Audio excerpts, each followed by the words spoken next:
Demokrasi yang tersandra oleh sang penguasa. Di penghujung pemerintahannya, Jokowi berusaha membangun kekuatan yang menurutnya bisa melanjutkan program-programnya, setidaknya bisa menyelamatkan dosa politik dan keluarganya selama menjabat sebagai presiden. Terlalu banyak dosa dan kejahatan yang tidak bisa ditutupi selama menjadi presiden, membuat hatinya tidak pernah tenang, selalu diselimuti ketakutan dan kecemasan. Sebagai seorang presiden yang mau lengser seharusnya bersikap negarawan dan netral sebagaimana yang terjadi pada presiden-presiden sebelumnya, dan dalam sejarah bangsa ini hanya Jokowi yang mau habis masa jabatannya sibuk urusan copras-capres, dan terlibat langsung untuk menentukan calon yang diusungnya, apalagi mengendorse capres tertentu.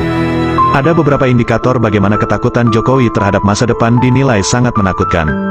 Jokowi tentu tak ingin kasus mantan Presiden Amerika Serikat Donald Trump yang dijebloskan ke penjara itu terjadi pada dirinya. Inilah manuver Jokowi sebagai bentuk ketakutan akan masa depannya. Pertama, upaya terus mencari cara untuk menunda pemilu atau perpanjangan masa jabatan.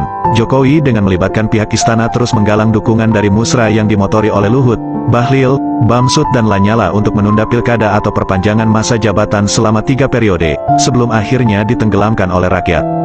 Kedua, skenario capres hanya diisi 2 pasangan agar mudah dibuat kecurangan oleh KPU. Jika hanya 2 calon, suara bisa dibalik, seperti yang terjadi pada 2019, dengan majunya 3 kandidat, Prabowo, Anies dan Ganjar. Akhirnya skenario ini juga gagal.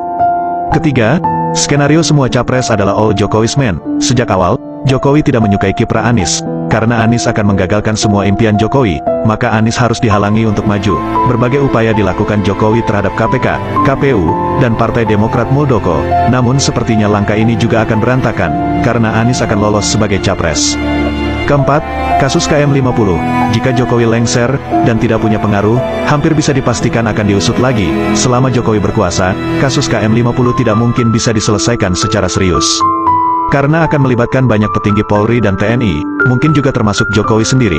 Kelima, kasus tragedi 21 hingga tanggal 22 Mei tahun 2019 yang menewaskan 894 pejabat KPPS yang meninggal secara misterius, akan diusut kembali. Keenam, kasus korupsi putra Jokowi, Gibran dan Kaisang yang dilaporkan Ubaidillah Badrun ke KPK, tapi tidak diusut, akan diselidiki lagi.